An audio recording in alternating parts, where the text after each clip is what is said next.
The day my world turned upside down began like any other. I was in the kitchen, the aroma of freshly brewed coffee filling the air when my phone rang. Glancing at the screen, I saw Dr. Jennings' name flash. My heart sank. "Elaine Morrison," I answered, trying to keep my voice steady. "Mrs. Morrison, it's about your father, George. I'm sorry to say it's cancer, terminal. He might have 6 months, perhaps less." Dr. Jennings' voice was a blend of professionalism and sympathy. The news hit me like a physical blow. My father, the man who raised me single-handedly after Mom passed, was now facing his final chapter. Alone, the thought was unbearable. I found Ethan in his study, surrounded by piles of paperwork.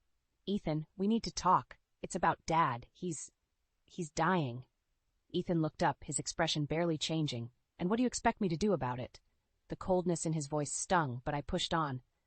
"I want him to move in with us. He shouldn't be alone now, and we have plenty of space." Ethan scoffed, a sound that echoed off the walls of the study. "Here, live with us? Elaine, be reasonable. This house is for us, not for charity cases. If you're so desperate, let him stay in the garden shed. But that's as far as I go." The garden shed. The words echoed in my mind, a cruel and mocking suggestion. How had my life come to this? Marrying Ethan, I had hoped for love and companionship, but all I found was a life of silent transactions and cold indifference. That night, as I lay in our bed, Ethan's snoring filling the room, I couldn't help but think back to the days of my youth, days filled with laughter and dreams, days when the future seemed bright and full of possibilities. And now, here I was, contemplating setting up a home for my dying father in a garden shed, because my husband, the man who vowed to stand by me, had no room for compassion in his heart. The irony of it all was not lost on me. Ethan, who always preached about family values, was now turning his back on the most basic human decency. The realization was bitter, and it kept me awake long into the night. As dawn broke, a determination stirred within me. If Ethan wouldn't help, I would do it myself. I would make the garden shed a home for my father, a place where he could spend his final days surrounded by love and care, even if it was just from me. I rose from the bed, my mind made up. It was time to take a stand. For my father, and perhaps for myself too. As I embarked on the task of transforming the garden shed into a livable space for my father, memories of the past swirled through my mind, each one a sharp contrast to my current life. I remembered the days of my youth in our small but happy home, where laughter was our constant companion. My father, George, was a beacon of strength and kindness, filling the void left by my mother's early passing. He taught me the value of hard work and the joy of simple living. But our simple life took an unexpected turn when I was 19. The Daltons, a prominent and influential family in our town, appeared at our doorstep with a proposal that felt more like a decree. My father had accumulated a debt, a secret he had kept hidden, fueled by his descent into gambling after Mom's death. The Daltons offered a solution: marry their son Ethan, and the debt would be forgiven. The choice was presented as an opportunity, but it was a demand. My dreams, my aspirations, and my budding relationship with Michael, the boy next door who held my heart, were all swept away in that moment. Ethan Dalton, the man who now lay beside me night after night, indifferent to my existence, was a stranger on our wedding day. Our marriage was a transaction, devoid of love or warmth, a sacrifice I made to save my father from ruin. Over the years, I had learned to play the role of Ethan's wife, managing our home and assisting in his business, without compensation or gratitude. My life had become a series of routines, my dreams shelved and forgotten. Yet as I worked on the shed, painting walls and selecting furniture, a sense of purpose I hadn't felt in years began to stir within me. This project, though born out of necessity, was mine. It was a tangible connection to the independent and spirited girl I once was, a girl who believed in making a difference. As I stood back to admire my handiwork, the shed no longer seemed like a symbol of Ethan's cruelty, but a testament to my resilience. It was small, but it was filled with the warmth and love that our sprawling mansion so conspicuously lacked. I realized then that this shed was not just for my father. It was a sanctuary for my own weary soul, a place where I could reconnect with the parts of myself that I had lost in the years of my loveless marriage. It was in this small space, amidst the smell of fresh paint and new beginnings, that I made a silent vow. I would be there for my father, just as he had always been there for me. And in doing so, I would find a way back to myself, to the Elaine who dared to dream and love. The transformation of the garden shed into a cozy abode for my father was more than just a physical change. It was a reflection of my inner turmoil. As I worked, my thoughts often drifted to the strained tapestry of my marriage with Ethan. Our relationship, if it could be called that, was a study in silent endurance. Ethan was always more a businessman than a husband. He viewed everything through the lens of profit and loss, including our marriage. The warmth and connection that should have adorned a marital life were conspicuously absent in ours. We were like two parallel lines under one roof, destined never to meet. In the early years, I tried to breach the chasm between us. I attempted to take an interest in his work, to be the wife I thought he wanted, but my efforts were met with indifference, or at times with barely concealed irritation. Ethan had no interest in a partner. He wanted an accessory, someone to manage his home and host his business associates. As the years passed, I found myself fading into the background of Ethan's life. I was there, yet invisible, my existence acknowledged only when it served a purpose. The realization was a slow and painful awakening. I was living in a gilded cage, a bird with clipped wings. My father's illness and Ethan's callous reaction to it were the final straws. How could the man I had spent nearly 3 decades with show such disregard for basic human empathy? The realization that my life with Ethan had been devoid of genuine affection hit me with renewed force. But amidst this turmoil, there was a silver lining. My son, Daniel, was the one true joy in my life. Raising him had given me purpose, a reason to smile amidst the coldness of my marriage. Daniel, now a young man studying at university, was everything Ethan was not: kind, compassionate, and full of life.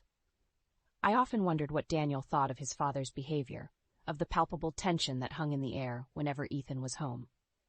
But Daniel, ever the peacemaker, never voiced his concerns. He was the bridge between two worlds that refused to converge. As I placed the final cushion on the newly installed couch in the shed, a sense of accomplishment washed over me. It was modest, but it was filled with love and care, something that my vast, luxurious home lacked. This small shed had become a symbol of my resilience, a quiet rebellion against the life of silent compliance I had been living. It was a step, however small, towards reclaiming the parts of myself that I had lost in the shadows of my marriage. And as I looked at the shed, now ready to welcome my father, I made a silent promise to myself. I would no longer be a spectator in my own life.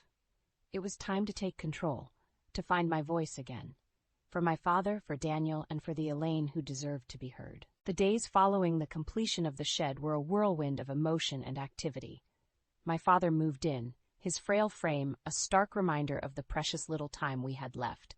Despite his condition, his eyes sparkled with gratitude as he settled into his new abode. The small space was filled with love and memories, a sharp contrast to the cold luxury of the main house. During this time, Ethan's true nature became increasingly apparent. His visits to my father were perfunctory, devoid of any genuine concern.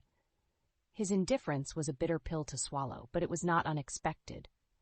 What pained me more was the growing realization that I had allowed myself to be diminished, to become a mere shadow in my own life. One evening, as I was organizing old files in Ethan's study, I stumbled upon documents that laid bare the extent of his deceit. Bank statements, emails, and letters painted a picture of a man who was not just indifferent, but morally corrupt. There were dubious business deals, secret accounts, and, most shockingly, evidence of infidelity. The discovery shook me to my core. The man I had married, the father of my child, was a stranger. His betrayal was not just breach of our marital vows, but a complete disregard for the family we had built together. In that moment, something within me shifted. The years of suppressed anger and disappointment surged to the surface, fueling a newfound resolve. I could no longer be a bystander in my own life story. I started to secretly gather evidence of Ethan's misdeeds. Each document, each piece of evidence was a step towards my liberation. It was not just about seeking justice, it was about reclaiming my dignity, my self-worth. As the days passed, I became more determined.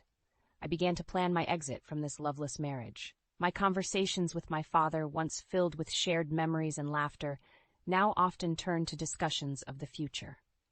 "You've always been strong, Elaine," my father would say, his voice weak but his eyes full of love. "You deserve happiness. You and Daniel. Don't let Ethan take that away from you."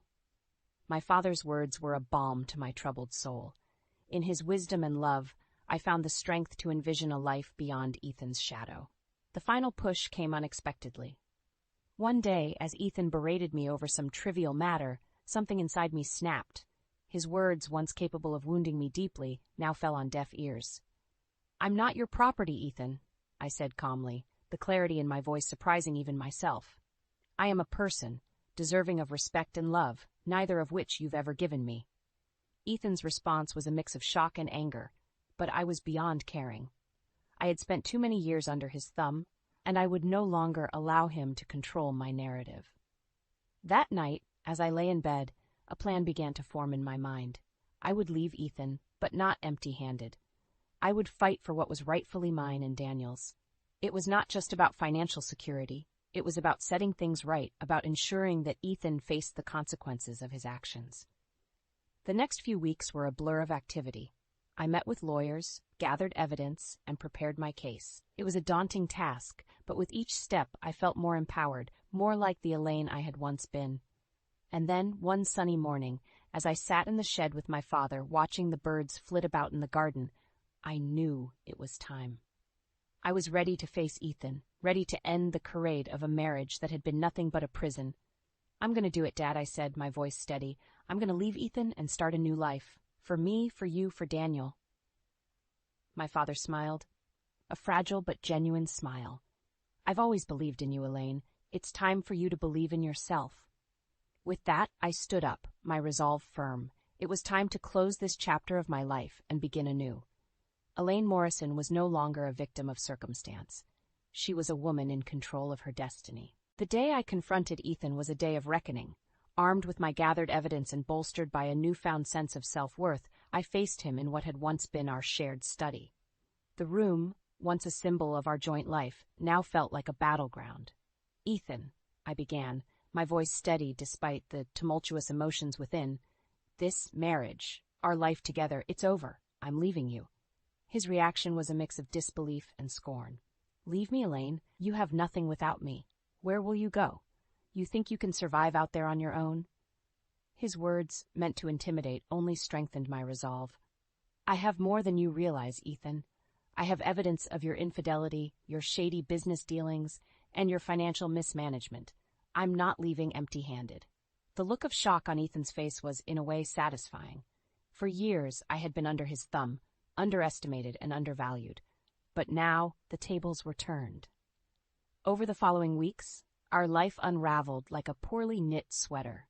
The divorce proceedings were bitter, with Ethan trying to discredit me at every turn. But I stood my ground, backed by irrefutable evidence and a legal team that believed in my cause. As the truth of Ethan's actions came to light, his reputation, both personal and professional, began to crumble. The community we had once been a part of turned its back on him. His business associates distanced themselves, and even his closest friends began to see him for who he truly was. In a twist of fate, it was Ethan who ended up isolated and alone, much like he had made me feel all these years. The empire he had built on lies and deceit was now his prison, a constant reminder of his moral bankruptcy. The final divorce settlement was more than just a financial victory for me. It was a symbol of my liberation. I received a significant portion of our assets, enough to ensure a comfortable life for myself, my father, and Daniel. With the legal battles behind me, I focused on rebuilding my life. I bought a modest but beautiful home, not far from the university where Daniel was studying. It was a fresh start, a place where my father could spend his remaining days surrounded by love and care. The house quickly became a home, filled with laughter and warmth, a stark contrast to the cold, impersonal mansion I had left behind. My father's health, while still fragile, seemed to improve in this new environment, buoyed by the positive energy that surrounded him. As for myself, I found a sense of peace I hadn't known in years. I took up gardening, something I had always wanted to do, but never had the time for. I also began volunteering at a local charity, finding fulfillment in helping others. The most significant change, however, was within me. I no longer saw myself through Ethan's eyes. I was no longer the timid, compliant wife, but a strong, independent woman who had faced adversity and emerged victorious. One evening, as I sat on the porch watching the sunset, a sense of contentment washed over me. I had come a long way from the scared young girl who had entered a loveless marriage to save her father. I had fought for my dignity, for my right to happiness, and I had won. My journey was not just about leaving Ethan, it was about finding myself. And as I looked towards the future, I knew that whatever challenges lay ahead, I would face them with strength and grace. Elaine Morrison had finally come home. "Babe, I've been thinking about going back to school once Mila starts kindergarten." I couldn't contain my excitement as I shared my dream with Ethan over dinner. His fork paused midway to his mouth, and he raised an eyebrow. "Really? And who's going to take care of Mila and the house while you're off playing student?" His condescending tone cut through me like a knife. "I thought we could work together to make it happen. You know how much this means to me." I tried to keep my voice steady, but the disappointment was palpable. Ethan scoffed. "Come on, Zara. You're a wife and mother now. It's time to grow up and focus on your real responsibilities." He resumed eating, dismissing my aspirations with a wave of his hand. Anger bubbled up inside me. Real responsibilities? Like supporting my husband's career while putting my own dreams on hold? I pushed my plate away, appetite vanishing. Ethan's eyes narrowed.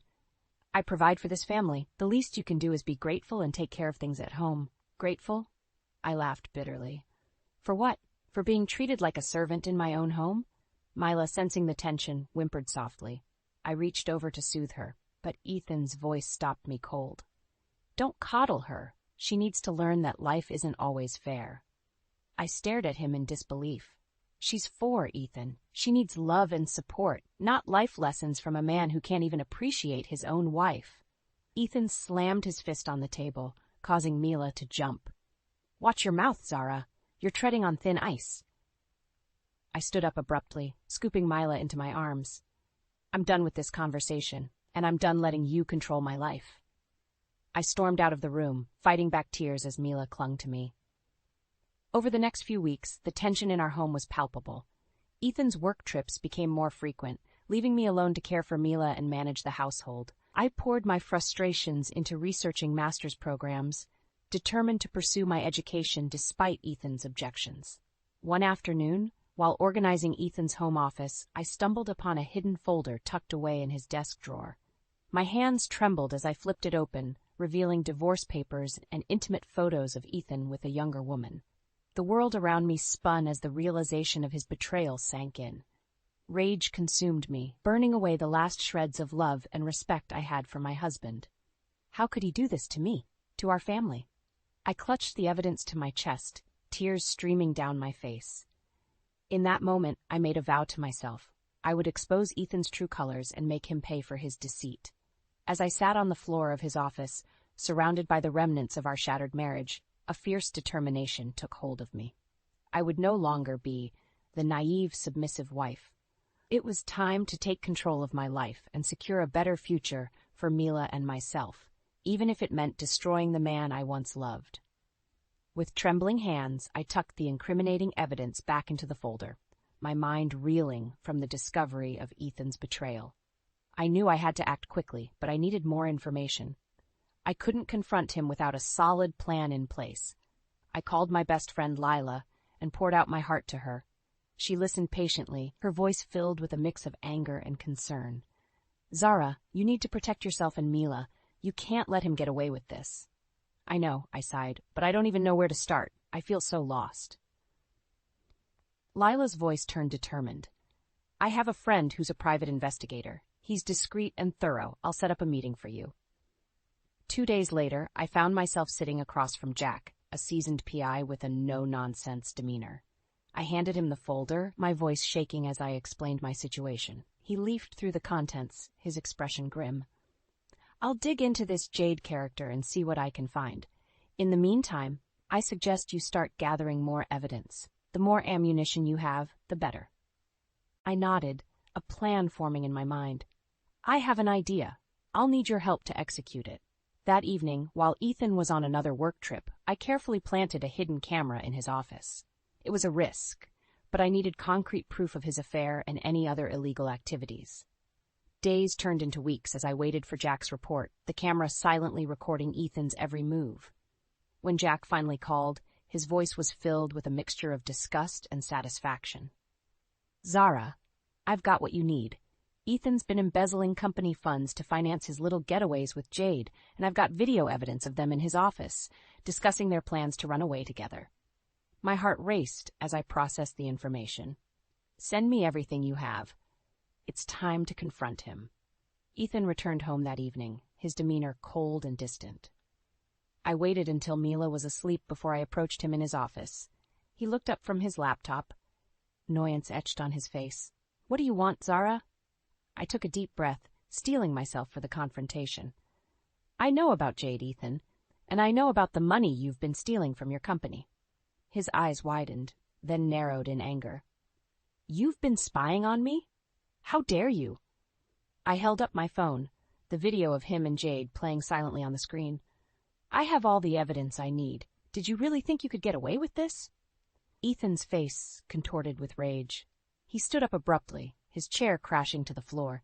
"You stupid bitch! You have no idea what you're messing with!" He lunged at me, his hands reaching for my throat. I stumbled backward, my back slamming against the wall. Mila, awakened by the commotion, appeared in the doorway, her eyes wide with fear. "Mommy?" Ethan froze, his grip loosening. I pushed him away, gasping for air. Mila ran to me, tears streaming down her face.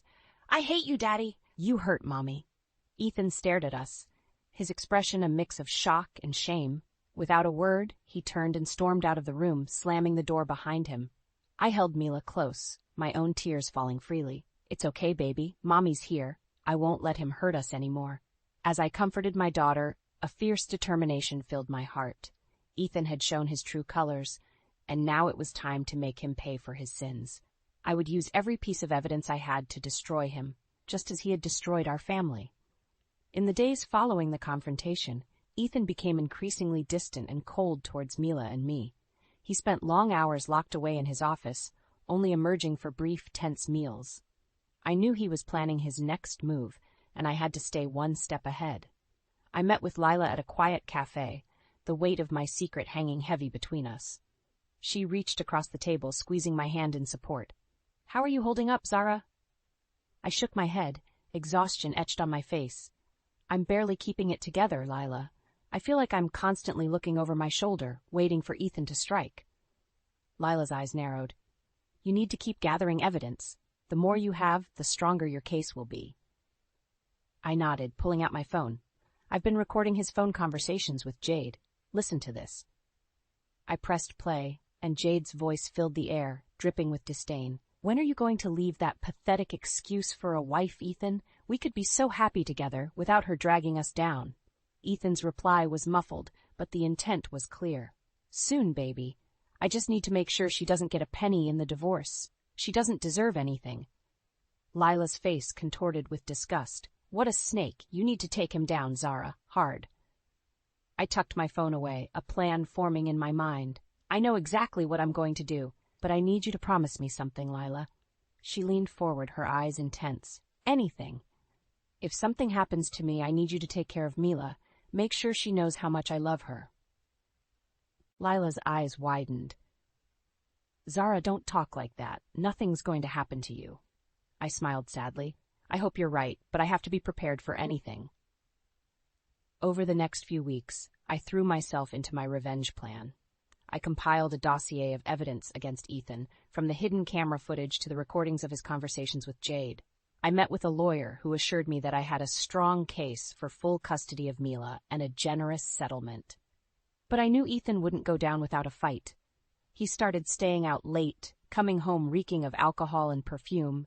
He barely acknowledged Mila's presence, brushing past her as if she were a ghost.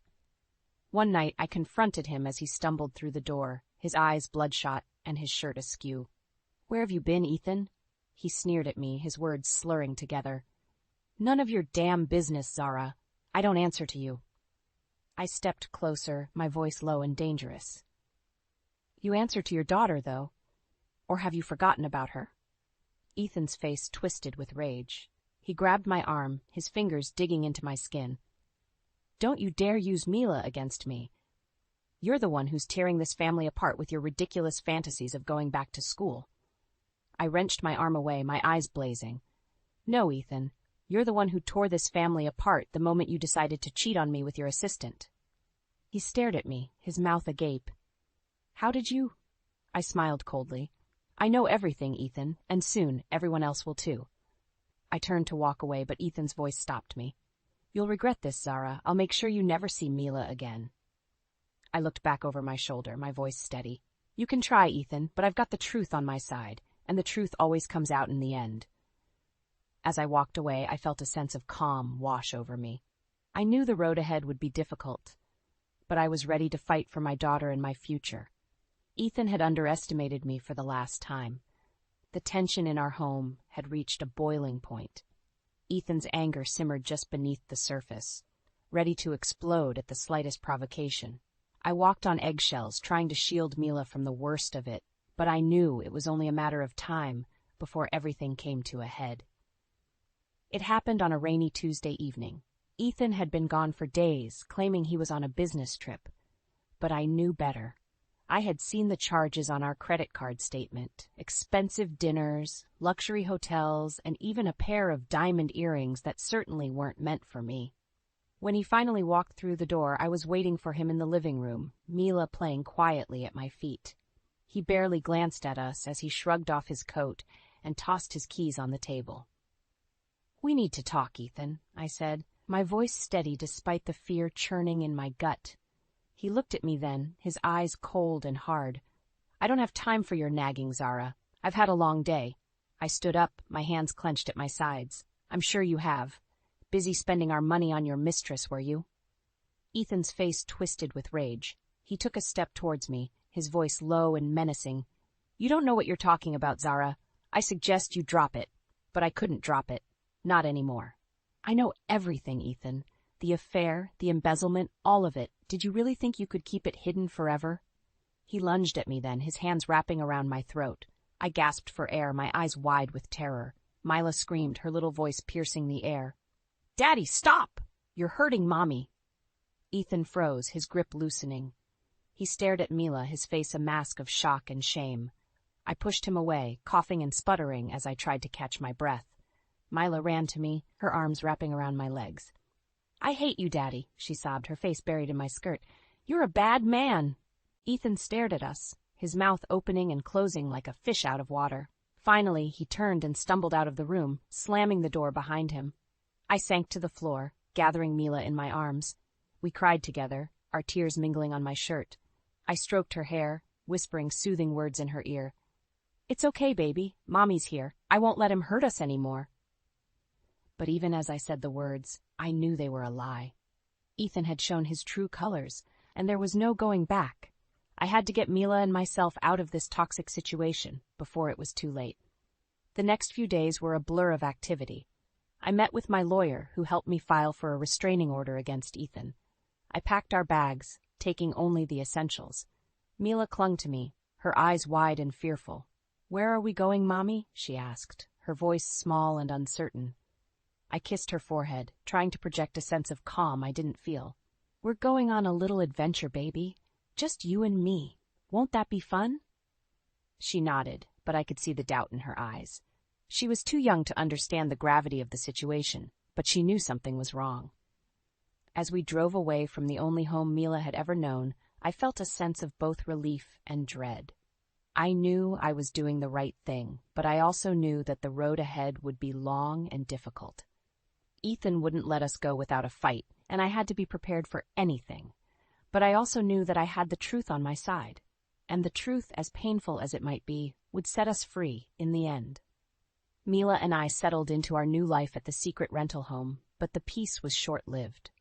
Ethan's behavior grew increasingly erratic, his anger and desperation palpable even from a distance. He bombarded me with phone calls and texts, alternating between pleading for forgiveness and hurling vicious insults. I did my best to shield Mila from the worst of it, but she could sense the tension in the air. She clung to me like a lifeline, her little face etched with worry. When can we go home, Mommy? She asked, her voice small and uncertain. I hugged her close, my heart breaking at the thought of all she had endured. "This is our home now, baby. We're going to make a fresh start, just you and me." But even as I said the words, I knew that Ethan wouldn't let us go that easily. He was a man used to getting what he wanted, and he viewed Mila and me as his possessions, to be controlled and manipulated at will. I threw myself into gathering evidence against him, determined to build an airtight case. I spent long hours poring over financial records and phone logs, piecing together the puzzle of his deceit. Late one night, as Mila slept peacefully in her bed, I stumbled upon a goldmine of information. Ethan had been sloppy, leaving a trail of incriminating emails and text messages between himself and Jade. They spoke openly of their plans to flee the country together, using the embezzled funds to start a new life. My blood boiled as I read Jade's words, dripping with contempt for me and Mila. "I can't wait to be rid of that pathetic excuse for a wife," she wrote. "And as for the kid, we can always ship her off to boarding school. Out of sight, out of mind." I printed out the messages with shaking hands, my vision blurring with tears of rage. How could Ethan be so callous, so willing to abandon his own child? And Jade, what kind of woman could be so heartless, so eager to destroy a family for her own selfish gain? I added the printouts to my growing dossier of evidence, a sense of grim satisfaction filling me. Ethan thought he was untouchable, but he had no idea what I was capable of. I would make him pay for his sins, even if it meant burning down the life we had built together. The next day, I met with Jack, the private investigator who had been working tirelessly on my behalf. He greeted me with a smile, his eyes twinkling with anticipation. "I think we've got him, Zara," he said, handing me a thick folder. "This should be more than enough to nail the bastard to the wall." I flipped through the pages, my heart racing as I took in the damning evidence. Bank statements, surveillance photos, witness statements, it was all there, laid out in black and white. Ethan's carefully constructed facade was crumbling, and I held the sledgehammer that would bring it all crashing down. I looked up at Jack, my eyes shining with determination. "It's time," I said, my voice steady and strong. "Let's take this son of a bitch down." Jack nodded, his face serious. "I'll start making the necessary arrangements. You just focus on keeping yourself and Mila safe. This is going to get ugly before it gets better." I knew he was right. Ethan wouldn't go down without a fight, and I had to be prepared for anything. But I also knew that I had the truth on my side, and the love of my daughter to keep me strong. As I left Jack's office, I felt a sense of calm wash over me. The road ahead would be long and difficult, but I was ready to face whatever challenges lay ahead. Ethan had underestimated me for the last time, and now he would pay the price for his betrayal.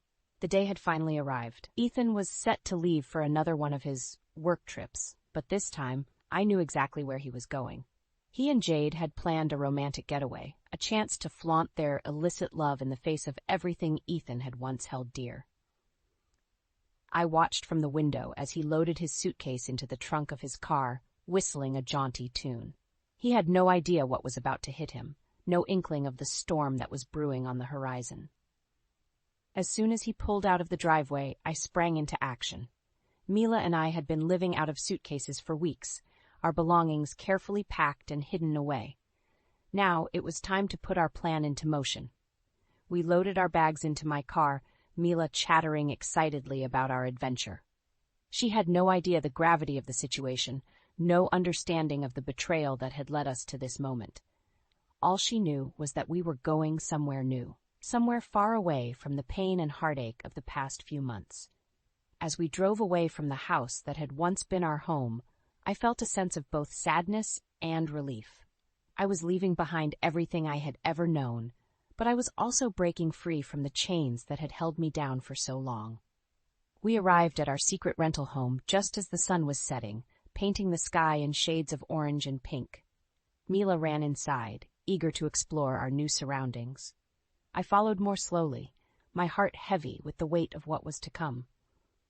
I unpacked our belongings with a sense of finality, knowing that there was no turning back now.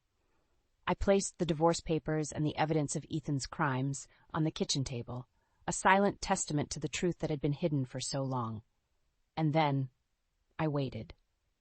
I knew it wouldn't be long before Ethan discovered our absence, before he realized that his carefully constructed world was crumbling around him. The phone rang just as I was putting Mila to bed, her little face peaceful in the soft glow of the nightlight. I answered it with a sense of calm, my voice steady and strong. "Zara, where the hell are you?" Ethan's voice was frantic, tinged with anger and fear. "I came home and everything was gone. What have you done?" I took a deep breath, my heart pounding in my chest. "I've done what I had to do, Ethan. I've taken Mila and left. I know everything, the affair, the embezzlement, all of it. Did you really think you could keep it hidden forever?" There was a long pause, and then Ethan's voice came back, low and menacing. "You have no idea what you've done, Zara. I'll find you, and I'll make you pay for this. You and Mila belong to me, and I won't let you go without a fight." I laughed then, a harsh, bitter sound. "You're wrong, Ethan. Mila and I don't belong to anyone, least of all you. You've lost everything, and it's all your own doing. The divorce papers are waiting for you, along with all the evidence of your crimes. It's over, Ethan. You've lost." I hung up the phone before he could respond, my hands shaking with adrenaline. I knew that the battle was far from over, that Ethan would stop at nothing to get what he wanted. But I also knew that I had the truth on my side, and the love of my daughter to keep me strong. I checked on Mila one last time before heading to bed myself, my mind whirling with the events of the day. Tomorrow would bring new challenges, new obstacles to overcome. But for now, I could rest easy, knowing that I had taken the first step towards a brighter future, a future free from the lies and betrayal of the past. The next morning dawned bright and clear, a stark contrast to the turmoil that had engulfed my life. I woke early, my mind racing with the tasks that lay ahead. I had one more piece of the puzzle to put in place before I could truly break free from Ethan's grasp. I dressed quickly, leaving Mila in the care of my trusted friend and neighbor. She had been a lifeline throughout this ordeal, offering support and guidance when I needed it most. I knew that Mila would be safe with her, protected from the storm that was about to break. I drove to Ethan's parents' house with a sense of trepidation, my heart pounding in my chest. I had never been close with his family, but I knew that they needed to know the truth about their son. They deserved to know the man he had become, the monster that lurked beneath the surface. I rang the doorbell with shaking hands, my breath catching in my throat as Ethan's mother answered the door. She looked at me with surprise, her eyes widening as she took in my haggard appearance. "Zara, what are you doing here? Is everything all right?" I shook my head, my voice trembling as I spoke. "No, everything is not all right. I need to talk to you and your husband. It's about Ethan." She ushered me inside, her face etched with concern. Ethan's father was sitting in the living room, reading the newspaper. He looked up as I entered, his brow furrowing in confusion. I took a deep breath, steeling myself for what was to come. And then I began to speak. I told them everything, the affair, the embezzlement, the abuse. I showed them the evidence I had gathered, the proof of their son's betrayal. They listened in stunned silence, their faces growing paler with each passing moment. When I finished, Ethan's mother was openly weeping, her shoulders shaking with the force of her sobs. "I'm so sorry, Zara," she said, her voice choked with emotion. "We had no idea. We thought he was happy with you and Mila. We never imagined he could do something like this." Ethan's father stood up, his face hard with anger. "He's no son of mine," he said, his voice cold and unforgiving. "What he's done is unforgivable. We'll stand by you, Zara. Whatever you need, we'll be there for you and Mila." I felt a rush of relief wash over me, a sense of vindication that I had never known before. I had been so afraid that they would take Ethan's side, that they would blame me for the breakdown of our marriage. But they had seen the truth, and they had chosen to stand with me. I thanked them, my voice shaking with gratitude. And then I left, my heart lighter than it had been in months. When I returned home, I found Mila playing happily in the living room, oblivious to the drama that had unfolded around her. I scooped her up in my arms, holding her close as I breathed in the sweet scent of her hair. "Mommy, where did you go?" she asked, her little face scrunched up in confusion. "I had to take care of some grown-up things, baby," I said, my voice soft and soothing. "But everything is going to be okay now, I promise." Just then the phone rang. shattering the peaceful moment. I answered it with a sense of dread, knowing exactly who it would be. "Zara, what the hell have you done?" Ethan's voice was raw with anger, tinged with a hint of desperation. "My parents just called me, telling me that they're cutting me off, that they're taking your side in all of this. What did you say to them?" I felt a sense of calm wash over me, a sense of power that I had never known before. "I told them the truth, Ethan. The truth about who you really are. The truth about what you've done. And now they know." "Everyone knows. It's over, Ethan. You've lost." The divorce proceedings were a blur of paperwork and legal jargon, but through it all, I held my head high. I had the truth on my side, and the support of those who mattered most. Ethan's parents were true to their word, standing by me and Mila every step of the way. Ethan, on the other hand, was a shell of his former self. He had lost everything: his job, his reputation, his family. Jade had abandoned him as soon as the scandal broke, leaving him to face the consequences of his actions alone. I watched from across the courtroom as he sat slumped in his chair, his face gaunt and haunted.